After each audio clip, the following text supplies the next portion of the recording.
Vous êtes sur la Pan-African Media 1. Merci de nous rester fidèles. Très heureux de vous retrouver dans le cadre de votre émission Génération News, l'émission qui donne la parole aux jeunes pour apporter des précisions et des solutions sur des problématiques qui taraudent évidemment l'esprit de cette jeunesse qui représente l'avenir de notre magnifique continent, l'Afrique. Vous connaissez le procédé de Génération News, scindé en deux parties. La première partie, avec mes invités, nous allons parler de la concurrence, l'importance aujourd'hui de la concurrence dans tous les domaines d'activité, aussi bien la vie sociale que professionnelle ou encore dans le cadre diplomatique. Et en deuxième et dernière partie d'émission, avec mes invités, nous allons parler de ce sentiment qui nous habite tous les jours et peu importe l'endroit où on se trouve, en face d'un président ou en face d'un public pour un exposé à faire. On parle de la peur. Comment aujourd'hui vaincre la peur, mais surtout comment transformer la peur en qualité. On en parle en fin d'émission avec mes invités du jour. Ce sont les nouveaux pour la plupart. Trésor, vous êtes formateur en télémarketing. Merci d'avoir répondu à l'invitation Génération News. Ça fait longtemps qu'on t'avait vu sur le plateau. Bienvenue chez toi tout simplement et très heureux de te recevoir mon cher Trésor. Merci Régis, ça fait plaisir toujours. Et une habituée également de ce plateau, c'est la seule femme sur le plateau Génération News, Chancel, étudiante en journalisme et communication. Vous êtes également vraiment dans le domaine de la communication. Vous êtes investi dans ce domaine. Merci d'avoir répondu à l'invitation Génération News. Merci Régis. Et on poursuit la phase de présentation avec Tavarni. Tavarni, vous êtes juriste de formation, première participation à Génération News. Je te rassure, ça se passera très bien. Bienvenue dans la famille de Génération News sur Média TV et très heureux de te recevoir sur le plateau Génération News. Bonsoir et merci pour l'invitation. Et on termine avec notre ami Michel. Vous êtes entrepreneur. Merci d'avoir répondu à l'invitation Génération News. Merci. Les amis, nous allons entrer dans le vif du sujet en parlant de cette première thématique. Trésor, je me tourne vers toi pour donner le temps de cette première partie d'émission. On parle de la concurrence. À l'école, on repart sur le banc pour définir les mots-clés. Quelle définition donnerais-tu à la concurrence? Et pour s'attacher à la thématique, pourquoi est-elle importante? Alors, il faut d'abord savoir que la concurrence est un phénomène psychologique, social, économique et commercial qui permet d'abord de rivaliser avec autrui dans le but de pouvoir apporter les compétences que l'on a. Ouais. D'abord sur le plan commercial et financier, cela permet aux entreprises notamment de pouvoir apporter un meilleur service qualité-prix aux clients. Ouais. Et sur le plan psychologique et social, cela permet de nous aiguiser par rapport aux autres pour pouvoir apporter une plus-value dans la société et pouvoir mieux se construire. D'accord. Alors, je pense que l'importance de la concurrence aujourd'hui, c'est que d'abord, elle permet l'innovation et ensuite aussi, elle permet dans une certaine mesure d'apporter la qualité-prix et dans d'autre part aussi, elle permet d'apporter une certaine croissance économique. Et là, je parle d'abord du plan économique. Et sur le plan psychologique, la concurrence nous permet de nous élever au-delà de ce qu'on fait déjà pour pouvoir avoir une valeur ajoutée afin de répondre aux exigences sociales. Oui, surtout en entreprise. On aura l'occasion de revenir sur ces points bien développés par toi, mon cher Trésor. Chancel, je me tourne vers toi avant de donner la parole à Tavarni. On parle de concurrence. Pourquoi aujourd'hui on a l'impression qu'on a une perception très éloignée, voire négative de la concurrence? Quand on parle de concurrence, on voit en fait deux personnes qui s'opposent, mais dans certains pays, la concurrence est beaucoup plus un atout. Comment comprendre effectivement cette distinction, divergence sur cette notion de concurrence? Alors je dirais que pour comprendre cette nuance-là, nous devons d'abord faire la différence entre ce qu'est la concurrence et ce qu'est la comparaison. Parce que selon moi, la concurrence, c'est quelque chose de vraiment positif parce que cette concurrence-là va nous permettre de découvrir des talents qui étaient cachés en nous et dont nous n'étions même pas conscients. Ouais. Alors que tendre vers la comparaison, c'est plutôt regarder ses handicaps, ce que l'on n'a pas, ses défauts. Alors que tel n'est pas le cas en fait. La concurrence, c'est vraiment faire de telle sorte à ce que l'individu en lui-même puisse aller de l'avant dans toutes ses réalisations, ce qui n'est pas le cas de la comparaison. Donc c'est un problème de compréhension de notions. Il y a un mélange dans la comparaison et la concurrence. Mais je dirais que très souvent les gens font l'amalgame quand même entre ces deux mots parce que comparer quelqu'un et être en concurrence avec quelqu'un, c'est deux choses différentes. La concurrence nous permet je dirais, jeter un regard objectif sur ce que fait la personne qui est en face de nous pour pouvoir voir de notre côté comment faire mieux que cette personne ou bien comment faire autre chose qui diffère de ce que cette personne l'a fait. Ouais. Alors que la concurrence, c'est plutôt dire que tel a ça de plus que moi je n'ai pas ça, et c'est la comparaison, ça nous jette vraiment dans le fait de tomber dans voir en fait, je dirais, ce que l'on n'a pas, alors que tel n'est pas le cas, tel n'est pas l'objectif recherché en fait dans cette démarche. Et comment changer la mentalité aujourd'hui, ma chère? Parce que vraiment, dans certains pays sur le continent, il y a cette notion de vraiment d'opposition quand on parle de concurrence. Mais au Sénégal, par exemple, on voit des Amadou et frères. Donc il y a vraiment ce truc où on se dit, mais attends, on est dans le même secteur d'activité, pourquoi s'opposer? Or, si on décide de s'unir, on sera plus fort. Et il y aura une compétitivité, comme l'a souligné Trésor. On dit que l'union fait la force. Exactement. Donc c'est déjà un fait. Donc, comme je le disais tantôt, tout est problème de compréhension en fait. Et moi, je pense que c'est aussi culturel. Il faut aller rechercher les causes de cette compréhension dans la culture. Parce que tout dépend de l'environnement dans lequel on est. Si on est dans un environnement où on nous a inculqué que la concurrence est un fait négatif, là ça va nous impacter et nous en tant que professionnels, nous n'allons pas avoir cette présence d'esprit de voir la concurrence en tant que point positif qui peut nous aider à améliorer nos compétences. Donc ça dépend vraiment de la compréhension. Il faut vraiment changer je n'irai pas jusqu'à dire qu'il faut changer la mentalité, mais ça dépend de l'approche que tout un chacun a de la notion en question. Et savoir que, le fait d'être ensemble, ça peut nous amener encore plus de l'avant, quoi. Est-ce que cette perception, tu l'as aussi tavernie, je veux dire la concurrence, est-ce que c'est quelque chose que tu prends en considération, aussi bien sur le plan personnel que professionnel? On aura l'occasion de d'y revenir sur le plan professionnel, mais je veux dire sur le plan personnel. Tout à l'heure, elle a parlé du fait que ça soit aussi culturel. C'est vrai que même dans les foyers, dans les maisons, on grandit avec les parents qui ont tendance à nous comparer, à nous opposer à l'autre, parfois aux frères, en disant il faut suivre l'exemple de ton frère et tout ça. C'est vrai dans le bon sens du terme.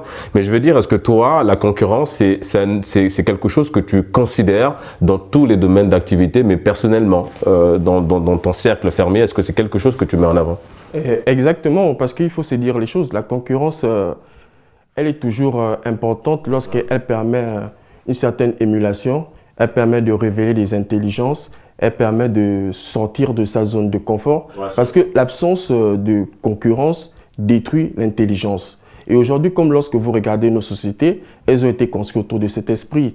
Lorsqu'on parle de sélection, lorsqu'on parle de distinction, lorsqu'on parle de compétition, il y a derrière un esprit de concurrence. Et aujourd'hui, toutes les sociétés, lorsque vous regardez le progrès et l'évolution dans lesquelles elles sont, elles ont en elles un esprit de concurrence. Aujourd'hui, tuer la concurrence, c'est juste tuer une société. Ouais, la chute elle est belle, mais c'est exactement ça. C'est exactement ça, c'est-à-dire tuer la concurrence et tuer une société. Et c'est vrai qu'aujourd'hui, en fait, on a l'impression, c'est même pas une impression, c'est que, comme tu l'as souligné, Taverny, c'est que parlons des dirigeants en termes de pays, ont aussi cette concurrence en eux en se disant, ok, on va faire mieux peut-être que tel pays, on va faire mieux que tel dirigeant dans un secteur bien précis, que ce soit l'employabilité de jeunes ou autre chose. Mais est-ce que toi, pour y revenir sur le plan personnel, est-ce que toi, ta concurrence, à quel moment tu te dis, ok, je vais y aller, je vais me défier moi-même? Est-ce que ça t'arrive parfois? Alors, généralement, la concurrence sur soi, généralement, elle n'est pas très stimulant que la concurrence sur les autres. Parce que la concurrence... Donc il faut toujours une opposition, il faut toujours... Exactement, parce que quels sont les objectifs que tu te fixes lorsque tu te mets en concurrence comme toi? Parce que tu n'as pas, s'il faut dire, un baromètre. Je pense que c'est l'expression généralement utilisée sur les réseaux. Tu n'as pas ça. Il faudrait donc quelqu'un avec qui compétir, être dans un esprit de compétition. Et aujourd'hui, la concurrence, il faudrait bien la spécifier dans quelle zone nous voulons travailler dessus. Prenons le cas d'une famille. Lorsque vous instaurez un esprit de concurrence dans la famille pour permettre aux enfants de s'améliorer dans diverses disciplines scolaires, mais avec des récompenses, un petit voyage pour le premier de la classe. Exactement. Certes, vous pourriez avoir les résultats que vous souhaitez de vos enfants, mais ce qui est probablement certain, c'est que vous risquerez de détruire une famille. D'où l'expression couteau à double tranchant, utilisée par Trésor. Exactement. Alors, mon cher Michel, toi, tu es entrepreneur, et là, justement, la concurrence, c'est quelque chose que tu connais très bien. Tu es entrepreneur. Dans quel domaine déjà, pour être plus précis? Dans l'intermédiation financière. Bon, c'est clair qu'à ce niveau-là, c'est pas la concurrence qui manque, il y en a tellement. Comment toi, aujourd'hui, tu arrives à te servir des autres concurrents, à voir la concurrence étant comme un atout? Comment tu arrives à te démarquer dans ce vaste milieu où la concurrence règne, justement? Je veux reprendre un peu ce qu'a dit mon frère, le juriste, parce que la concurrence, déjà, on part sur des baromètres, ce sont des limites. Donc, en venant en concurrence, c'est comme si tu cherchais à dépasser ces limites. Et la concurrence aussi, comme elle innove, elle apporte beaucoup de choses. À partir de ce fait, la concurrence, pour moi, c'est quelque chose de très positif. Et dans mon domaine, j'en ai croisé pas mal. Et comment toi, tu es arrivé à justement tirer profit de cette concurrence-là? Justement, c'est en regardant les limites de l'autre, les capacités de l'autre, là où il s'est arrêté. Et quand je rentre dans le marché, je suis obligé d'apporter quelque chose de nouveau pour vraiment être concurrentiel, parce que c'est aussi ça. Il ne faut pas venir et refaire la même chose que l'autre. Il faut venir apporter quelque chose de nouveau, de telle sorte à ce que la personne voit quand même que vous êtes démarqué, c'est différent aussi de sa chose, et puis à partir de là, il vous voit vraiment en concurrent. Et tout ce jeu, on va dire tous ces apports que chaque personne de part et d'autre amène, font que nous puissions quand même arriver à quelque chose de bon dans la société. Nous évoluons sur les prix, nous évoluons sur pas mal de panels. Sur le service, comme l'a souligné Trésor, sur le service clientèle, le rapport clientèle qualité-prix, exactement. Je reviens à toi, mon cher Michel, avant d'aller vers notre ami Trésor. Trésor, c'est vrai que tout à l'heure, dans les expressions que j'ai pu un peu piocher, aussi bien chez Taverny que chez Chancel, il y a l'effet miroir qui revient à chaque fois, c'est-à-dire cette capacité de se voir chez le concurrent. Tout à l'heure, Taverny a abordé un aspect en parlant il faut toujours une opposition, il faut toujours qu'il y ait quelqu'un qui te booste derrière pour que la concurrence puisse avoir un effet multiplicateur. Est-ce que justement, on n'a pas l'impression que du coup, ça nous éloigne un peu de l'essentiel? C'est vrai. Est-ce qu'on a toujours besoin de l'autre pour évoluer? C'est ça la question que j'ai envie de poser. Est-ce qu'on a toujours besoin de l'autre pour évoluer? Ben oui, effectivement, et Taverny a bien dit le mot, qui est aujourd'hui en vogue dans les réseaux sociaux, c'est le baromètre. Parce que pour évoluer, on a forcément besoin d'un baromètre. C'est-à-dire, on a forcément besoin d'avoir un canevas qui nous permet d'évoluer. Le baromètre, c'est la société qui le fixe, ou toi, tu te fixes ce baromètre? Je prends un exemple assez simple, désolé de t'interrompre. Supposons que, voilà, comme notre ami Michel, qui est entrepreneur, il a un chiffre d'affaires qu'il doit atteindre. S'il se dit, OK, bon, je me fixe une limite, je dois atteindre 20 millions de francs CFA dans l'année, c'est tout le mal que je te souhaite, mon cher Michel. Je dois atteindre 20 millions dans l'année. S'il atteint 25 millions, on est d'accord que son baromètre, il l'a atteint, il l'a fixé. Est-ce que le baromètre, c'est nous qui fixons, ou on se laisse fixer ce baromètre-là dicté par la société? Parce que moi, c'est ce que j'ai envie de savoir. Oui, mais c'est par rapport à autrui. Je crois qu'un philosophe disait « je n'existe que dans la mesure où autrui existe ». Si c'est fixe un objectif de 20 millions, c'est effectivement parce qu'il s'est rendu compte que c'est atteignable, ces objectifs. S'il s'est rendu compte que c'est atteignable, pourquoi? Parce qu'autrui a déjà pu l'atteindre. Donc, par conséquent, lui aussi, il peut le faire encore plus. Donc, on ne peut pas avoir concurrence s'il n'y a pas déjà un individu en face de nous qui nous permet de faire ressortir le potentiel qu'on a déjà pour pouvoir s'en sortir. En parlant du potentiel, mon cher, on reste dans le milieu de l'entreprise, vous êtes formateur également, donc le monde de l'entreprise, c'est quelque chose que vous connaissez très bien. On parle de la concurrence dans le domaine entrepreneurial, mais surtout dans le domaine professionnel. Alors, dans le domaine professionnel, uniquement dans l'aspect, d'ailleurs, on va aller plus loin, on va revenir entre des entreprises, mais dans le cadre de simplement du personnel. En quoi la concurrence peut avoir un impact positif, c'est la question, et derrière, est-ce que ça peut également avoir un impact négatif? Oui, parce que la concurrence est malheureusement un couteau à double tranchant. D'un côté, ça permet d'avoir un impact positif parce que ça permet notamment à un salarié de pouvoir s'y former, de faire ressortir les compétences idéales pour pouvoir bien agir au poste qui lui a été confié par l'employeur et donc de satisfaire l'employeur. Donc c'est une ressource intéressante, une valeur ajoutée pour l'entreprise. Mais de l'autre côté, elle n'est pas intéressante parce que ça peut apporter des pratiques déloyales, une gestion des stress qui n'est pas bonne. Parce que le fait de vouloir faire mieux que l'autre, ça peut parfois nous pousser à parfois faire des pratiques qui ne sont pas très intéressantes. Ouais. Et malheureusement, ce sont des pratiques que les ressources humaines sont amenées à pouvoir à régler. Parfois, il y a parfois des injures, il y a des crispations, il y a des conflits comme ça dans les entreprises. La cause, c'est la cause, c'est la concurrence. Et il y a aussi le stress, parce que quand on veut être meilleur que l'autre, parfois on ne dort pas à la maison. Parfois on se dit, mais si tel a réussi à faire, pourquoi moi? Ouais. Mais parfois des maladies aussi. Voilà, on s'est créé des maladies psychologiques, des manques de sommeil. Voilà. C'est compliqué. Michel, je viens à toi. Il a parlé du monde professionnel, on y reste. Hein. Il y a un procédé, je pense que vous le savez tous, hein, vous connaissez ce procédé dans l'entreprise, l'employé du mois. Est-ce que ce genre d'initiative-là, c'est vrai, c'est de la concurrence quelque part, parce qu'on se dit, bon, lui, il a été meilleur que toi dans le mois. Est-ce que ce genre d'initiative qui, on le rappelle, hein, c'est fait avec une bonne volonté derrière, mais est-ce que ce genre d'initiative aussi ne vient pas appuyer ce que Trésor vient de dire, dans le sens où la concurrence peut créer une espèce de frustration au sein de l'entreprise? Est-ce qu'il faut toujours valoriser ce genre d'initiative pour toi, mon cher Michel? Moi, je me dis que, bien sûr, c'est émulatrice. Ça dépend du côté où l'on se voit pour prendre la chose. Parce qu'être le meilleur employé du mois, être décoré devant ses pairs, c'est quelque chose de fier, c'est une fierté. Ça te gonfle, ça te bombe le torse. Oui, mais tu te sens fier. Ça te crée des ennemis aussi, quelque part. Bon, c'est là où je disais justement, ça dépend du côté où nous nous situons. Ouais. Si tu veux être un envieux, c'est là où tu vas vouloir envier l'autre, tu vas le mettre en ennemi. Sinon, tu peux le prendre en modèle de réussite. Il peut être une image, il peut être un modèle pour toi. Il peut être une inspiration. Effectivement, il peut être une inspiration. Il peut te pousser à te surpasser. Il peut te pousser à aller de l'avant. Donc moi, je me dis que ce genre de pratique, c'est très bon. Et puis, on voit même par là que la concurrence, c'est quelque chose d'émulateur. Ouais, et d'ailleurs, par rapport à ça, parce que tu parles de te surpasser, moi la question, je te la renvoie. Tu es entrepreneur, tu es dans un domaine, tu l'as encore rappelé, hein, pour ceux qui nous prennent en cours, tu es dans le domaine de l'entrepreneuriat, l'aspect financier, pour être un peu plus précis. Justement, est-ce que toi aujourd'hui, tu te vois te surpasser dans le sens d'aller vers un concurrent, de dire ce serait bien qu'on travaille main dans la main? Ah, bien sûr. Parce que moi, je me dis que les situations de monopole, c'est ce que nous vivons, c'est ce qui met un peu l'Afrique un peu en retard. Ouais. Mais sinon, si on s'associe, je pense que ensemble, nous pouvons aller plus loin. Hein. Parce que, comme nous disons, sans projet, effectivement. D'accord. Il y a pas mal de partenaires, dont nous discutons, nous essayons de mettre des accords en place. Mais partenaires, mais est-ce que c'est des concurrents? C'est des concurrents aussi? Bien sûr, tant que nous n'avons pas encore signé, on va dire partenaire, c'est mon terme technique utilisé, mais tant que nous n'avons pas encore signé, c'est des concurrents. Ils sont potentiels, ils sont sur le marché.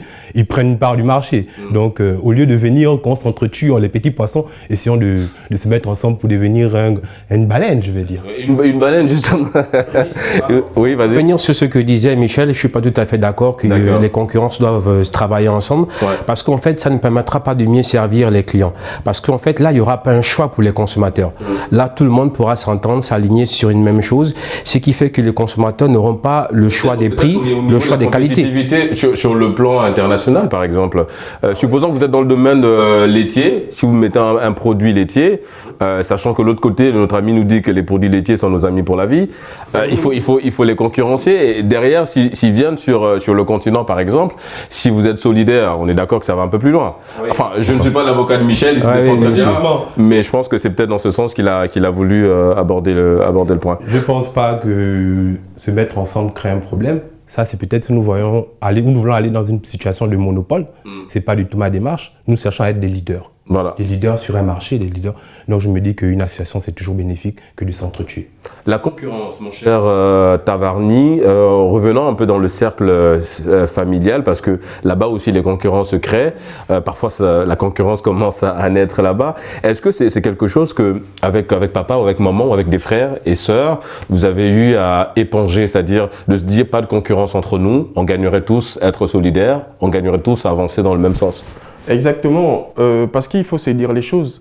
Instaurer la concurrence dans une famille, c'est détruire cette famille.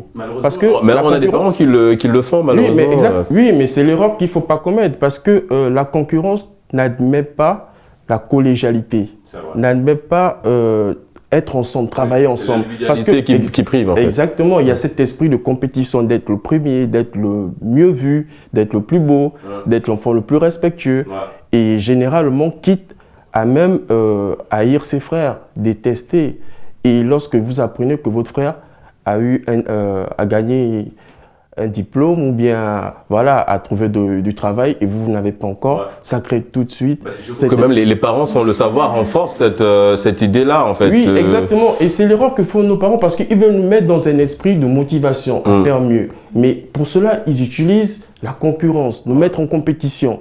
Et c'est ce qu'il ne faut pas faire.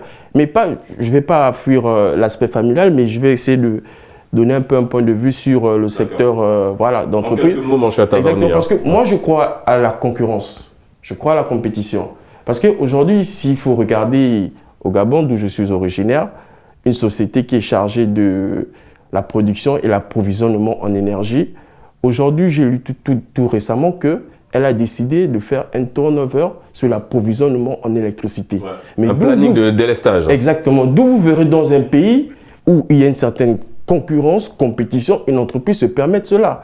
Là, aujourd'hui, vous avez des clients qui courent vers l'entreprise, mais l'entreprise ne fait plus d'efforts pour avoir les clients. Exactement. Elle est dans un confort total. Ah, donc il faut de la concurrence. Exactement. Exactement. Moi, je pense effectivement, tant qu'elle est seule, elle aura ce monopole-là. Et donc, elle va dicter ses lois. Et ça va être un peu compliqué. Les amis, ça allait très vite. On marque une courte pause. On se retrouve dans une poignée de minutes pour la deuxième et dernière partie d'émission Génération News. À tout de suite.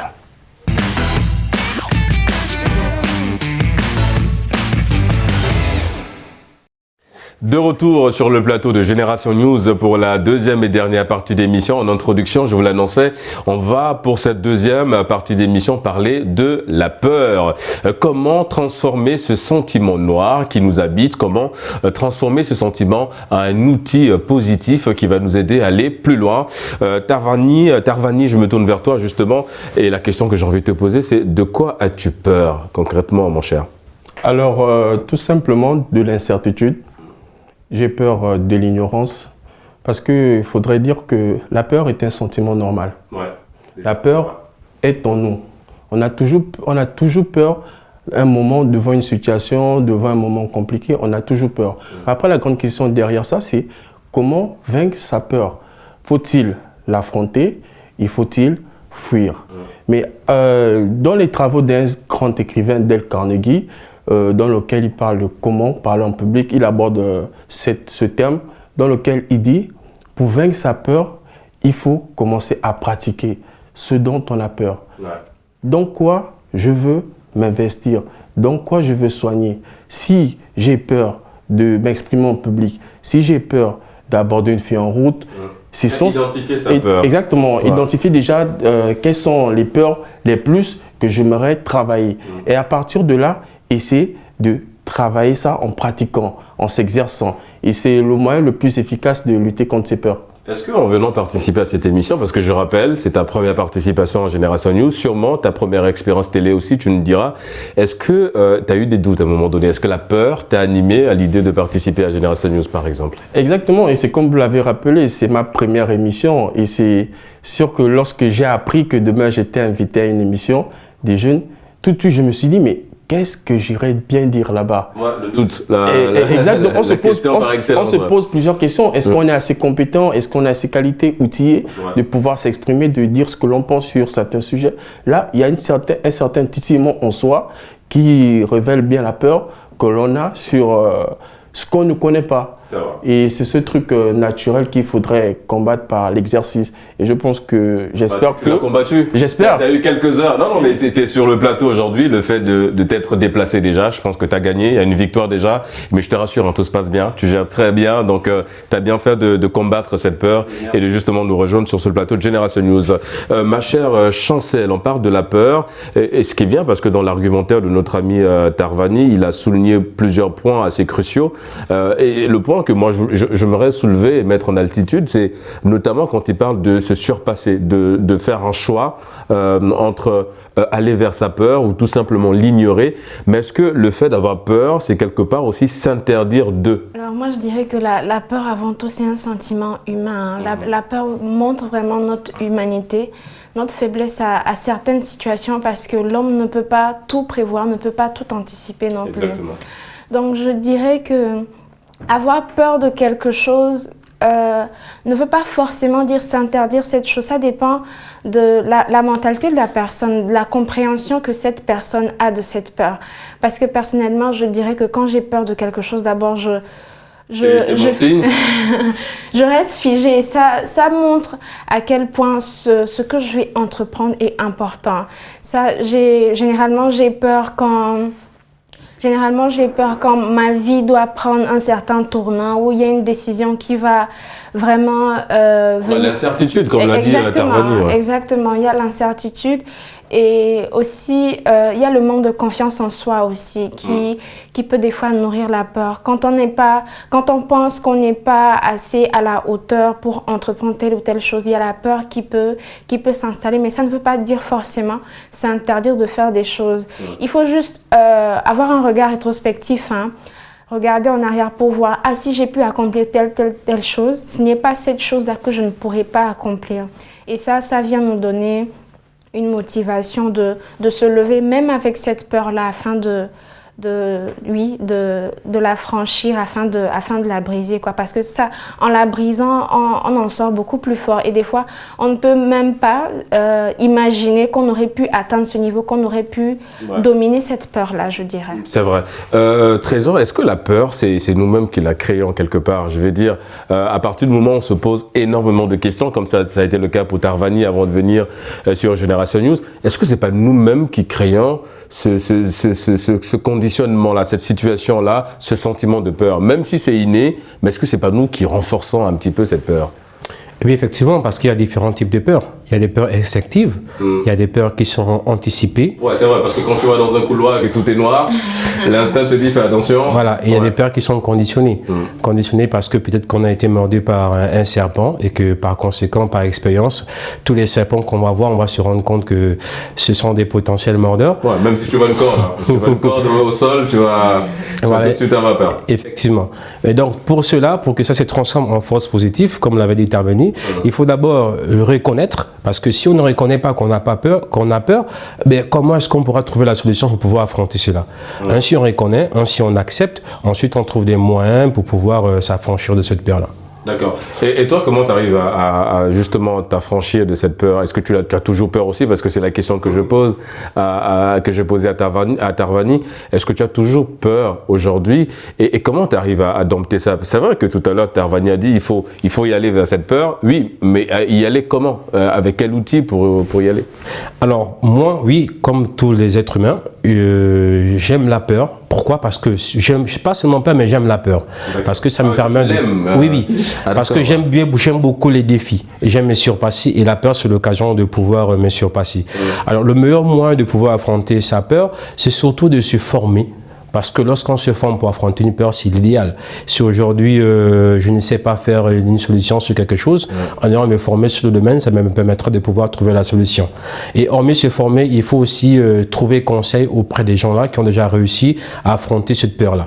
Avec leurs avis expérimentés, on pourra facilement s'en sortir pour pouvoir trouver solution. Avis expérimenté, s'en sortir, trouver des solutions, c'est une équation que toi, mon cher Michel, tu as sûrement déjà eu à mettre en évidence parce que tu es entrepreneur. La peur de s'engager, la peur de l'échec, c'est quelque chose également, je suppose, qui t'a habité. Est-ce que ça a été le cas quand tu as décidé de te lancer dans l'entrepreneuriat?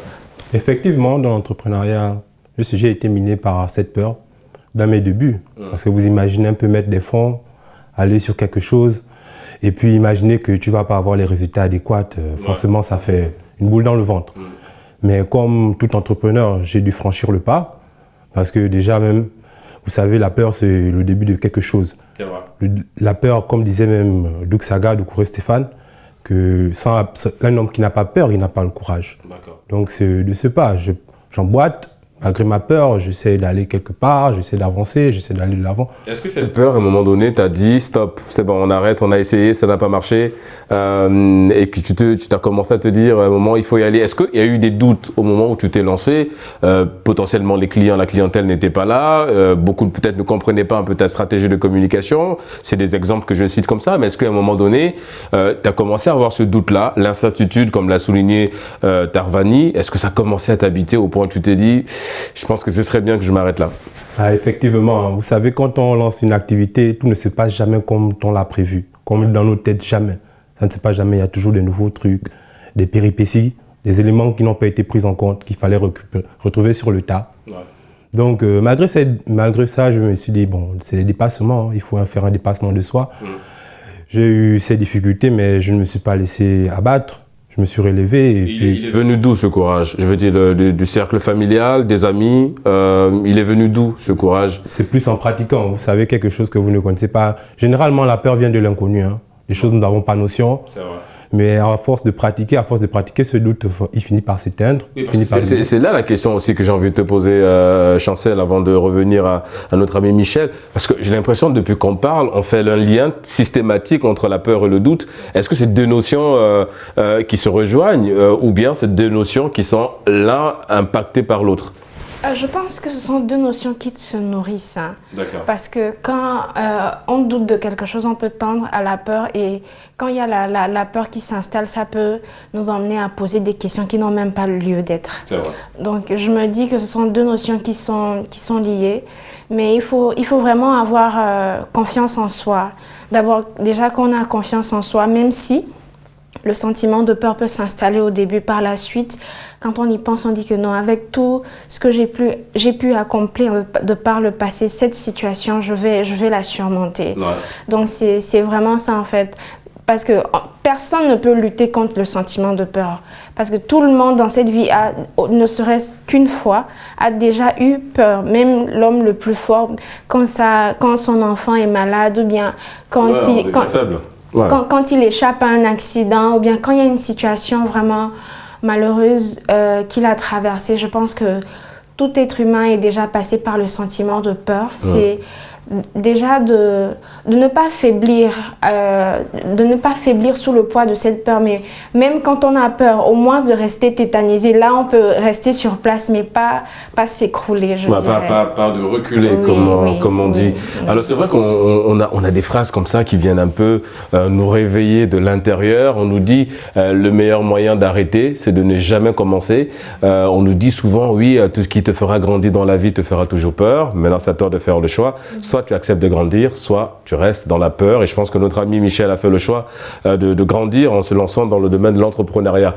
Avant de revenir sur le domaine justement un peu purement professionnel, mon cher Tarvani, moi je reviens vers toi pour parler un petit peu de la famille. Revenons, on va dire un petit peu dans le cercle familial, mais surtout dans nos cultures et valeurs. On nous a toujours dit, en tout cas dans l'éducation de nos parents, qu'un homme ne doit pas avoir peur, qu'un homme doit grandir, il doit être courageux, il doit être ceci. Est-ce que cette éducation aujourd'hui, avec ce qui se passe, avec le fait que on est dans un monde purement avec le capitalisme qui nous oppresse, le sens de l'individualité commence à primer un petit peu, on préfère être seul, s'isoler que d'être parfois entouré. Est-ce que c'est cette éducation axée sur la peur, cette culture de la peur avec laquelle on a grandi, où nos parents nous interdisaient justement d'avoir peur, est-ce que ça ne nous enferme pas dans un cercle assez vicieux où on souffre de l'intérieur, parce qu'un homme a besoin d'extérioriser, de dire ses peurs, mais on nous dit c'est interdit? Oui, exactement. Après, il faudrait préciser une chose. La peur, c'est le questionnement du niveau de notre confiance en soi. Généralement, quand on a peur, ça met en exergue quel est le niveau de confiance que nous avons en nous. Et il y a beaucoup dans certaines familles, parce qu'il faut aussi regarder de ce côté, parce que je pense que c'est le sens de la question, qui sont nés dans des familles opprimées, qui ont été toujours marginalisés, traités de tous les noms. Ceci, ça nourrit un sentiment d'infériorité. Et généralement, quand on est devant les gens, on a tendance à se sentir inférieur. Peu importe ce que l'on dira, on aura tendance nous-mêmes à déprécier cela devant les autres parce qu'on se dira, on m'a toujours répété, on m'a toujours répété que j'étais pas bon, que je ne savais rien faire, que je ne connaissais rien. Donc pourquoi aujourd'hui ça pourrait plaire à quelqu'un? Et c'est de ces histoires, ces éléments qui nourrissent un sentiment de peur. Quand on grandit, on a peur de tout, on a peur de tenter, on a peur d'innover, on a peur de s'ouvrir. Et aujourd'hui, il y a beaucoup de familles qui ne savent pas que dans le discours, pour corriger l'enfant, pour l'éduquer, on peut éveiller chez l'enfant une certaine peur de s'émouvoir, de grandir, de devenir responsable. Et là aussi, je pense qu'il y a un travail à beaucoup faire là-dedans pour permettre à ce que nous soyons plus... C'est vrai, parce que personne n'est jamais assez courageux. Parce qu'il faut le dire, on aura toujours peur. Mais quel sera le moteur suffisant pour vaincre ces peurs? Parce qu'après, il y a ceux qui se résolvent face à la peur et il y a ceux qui essayent de vaincre leur peur. D'ailleurs, moi, c'est un verbe que j'aime beaucoup. Je le dis tout le temps ici, j'aime beaucoup le verbe essayer et le verbe réessayer. Parce que je pars du principe qu'aujourd'hui, si on a un téléphone, c'est parce qu'il y a quelqu'un qui a essayé de le faire. Et quand il a échoué, il a réessayé derrière. Il n'a pas eu peur, justement, de relancer.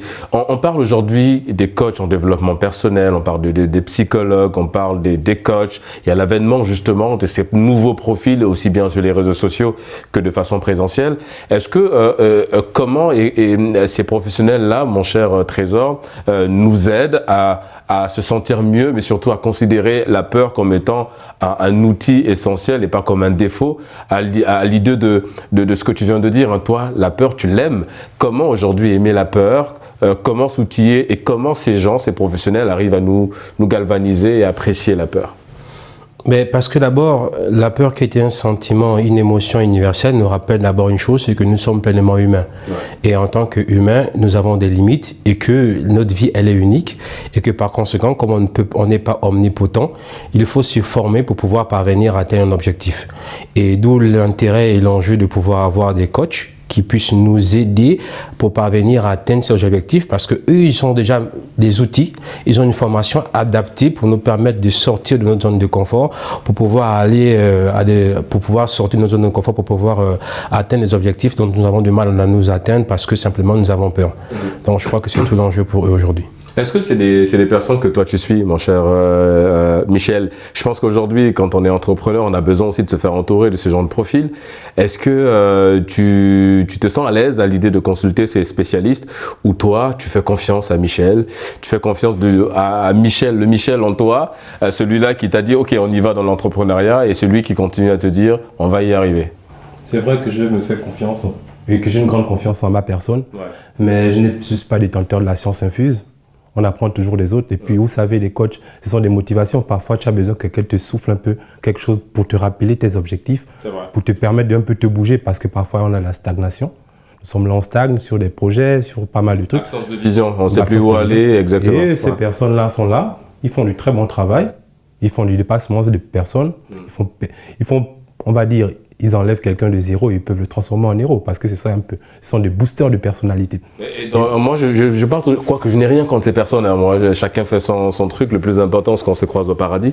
Moi, ce que je dis, en fait, c'est que est-ce que les vrais coachs, les vrais influenceurs, les vrais boosters, comme tu dis, ce ne sont pas les membres de notre famille, les amis Chancel? Est-ce que dans la famille, on n'a pas les vrais influenceurs là-bas? Et je veux dire, la famille a forcément un rôle à jouer dans le fait, aujourd'hui, d'être une personne comme Trésor. Moi, j'ai bien envie d'être comme Trésor, à apprécier la peur, mais je vais dire, est-ce que dans notre famille, on n'a pas ces influenceurs-là, du coup, papa, maman, ces personnes qui arrivent à nous aider à mieux structurer nos idées pour justement mettre la peur de côté et voir la peur beaucoup plus comme quelque chose, comme un catalyseur que comme un élément qui va nous empêcher d'évoluer.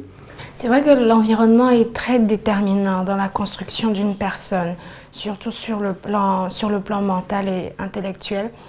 Mais le seul problème ou bien le seul handicap que je trouve à cet environnement, c'est que j'ai remarqué que plus on est proche avec une personne et plus cette personne vient nous parler, le message qu'elle nous renvoie n'a pas le même impact. C'est vrai. N'a pas le même impact que quelqu'un avec qui on n'a pas l'habitude de trop parler et qui vient et qui prononce juste une phrase. Juste cette phrase de cette personne-là est tellement restée gravée dans notre mémoire que cette phrase-là nous a permis, cette phrase-là nous a amené à nous dépasser. Donc d'abord moi, je vais avouer que je suis un peu sceptique par rapport à cette notion de coach et autres. Mais bon, je me dis que si on est dans un environnement là où on a quelqu'un pour nous booster, là c'est déjà très bien parce que être entouré, ça a quand même une grande importance dans l'avancement et la construction d'une personne. Ouais. Donc pour moi, avoir recours à des coachs n'est pas quelque chose de négatif, c'est vraiment très bien si la personne qui y a recours se sent bien et sent un changement, parce que je me dis que la personne qui va consulter quelqu'un doit avoir forcément un retour en fait, après un certain nombre de séances ou bien après un certain nombre d'interactions avec ce coach-là. Parce que quand on a le papa qui est là, qui parle, ou bien la maman qui parle, on n'a pas très souvent cette présence d'esprit-là, de capter le message, ou bien le message, même si le message passe, le message n'a pas le même impact comme celui d'une personne dont on n'est pas assez familière. Justement, les amis, on arrive bientôt au terme de cette deuxième partie de cette émission Génération News. On va faire un dernier tour de table avant de se dire au revoir. Tarvani, moi je vais revenir sur les points que tu as soulevés, parce qu'effectivement tu es le premier à soulever ces points, cette capacité à transformer. Pour résumer un petit peu, il faut identifier déjà sa peur, ensuite avoir ce courage d'y aller, mais il y a surtout d'abord un bilan introspectif, je pense, à faire. Oui, exactement, et c'est même le sens de distinguer ses peurs, parce que c'est de là d'où ça part. Déjà faire une introspection, d'où se situent exactement mes peurs. Et à partir de là... C'est un exercice avec lequel tu es assez à l'aise? C'est un exercice avec lequel je travaille. Après, être à l'aise est une autre chose, mais que je travaille parce que c'est comme je vous l'ai dit avant de venir à cette émission, moi-même j'avais un peu une certaine peur que... Et c'était quoi le discours? Je veux dire, à quel moment tu as réussi à te convaincre ou qui t'a convaincu à venir sur le plateau? J'ai pas eu de discours personnel qui m'a convaincu. Je me suis dit, peu importe ce qui se passera, il faut que j'y aille. Et c'est le sens de la pratique. Il faut y aller, peu importe ce qui se passera, il faut aller, il faut les affronter. Et c'est la meilleure manière de vaincre, affronter ses peurs. D'accord. Super les amis, nous sommes arrivés au terme de cette émission. Trésor, une personne à saluer avant de se dire au revoir, Génération News. Je salue mes amis de l'APEX, tous les membres, ainsi que Henri Moussaoui. D'accord. Michel, déjà, il faudrait peut-être qu'on vienne voir un petit peu cette entreprise. Ce serait bien, je pense. Mais en tout cas, on te souhaite que du bien. C'est tout le mal qu'on te souhaite, de voir cette entreprise prospérer. L'entrepreneuriat aujourd'hui, ça reste un levier de développement. Et si la jeunesse décide de s'y investir, c'est plutôt bénéfique pour le continent. Une personne à saluer avant de clore l'émission? Un bisou spécial à ma maman. Elle s'appelle comment, maman? Amourin Clarisse. Et ben voilà, il faut dire le nom. Tarvani, une personne à saluer vite fait avant de clore l'émission? Je salue d'abord les téléspectateurs de la chaîne et je salue également ma famille depuis le Gabon. D'accord. Papa, maman, toute la famille, les grandes sœurs. Tu as peur de donner les noms? Non, pas du tout. Et un bisou spécial à mon neveu. D'accord. Comment, le neveu? Tayem. Ben voilà, il faut le dire. Chancel, en quelques mots vite fait. Je salue tous mes amis, ma famille, papa qui est à Lomé, Jean-Claude qui est à Lomé, et Doxy qui est à Brazzaville et Neftali qui est en Allemagne. En fait, toi, ta famille, surtout le continent, surtout le monde. Ok les amis, merci. Ça a été un plaisir de vous recevoir sur Génération News. Vous revenez comme vous voulez. Génération News, c'est évidemment votre émission, votre maison. Vous l'aurez compris, c'est la fin de cette émission. Merci de l'avoir suivi. On se donne rendez-vous mardi prochain pour d'autres thématiques liées à la jeunesse. Et d'ici là, n'oubliez pas, quoi qu'il arrive et quoi qu'il advienne, gardez le sourire en compagnie de nos programmes.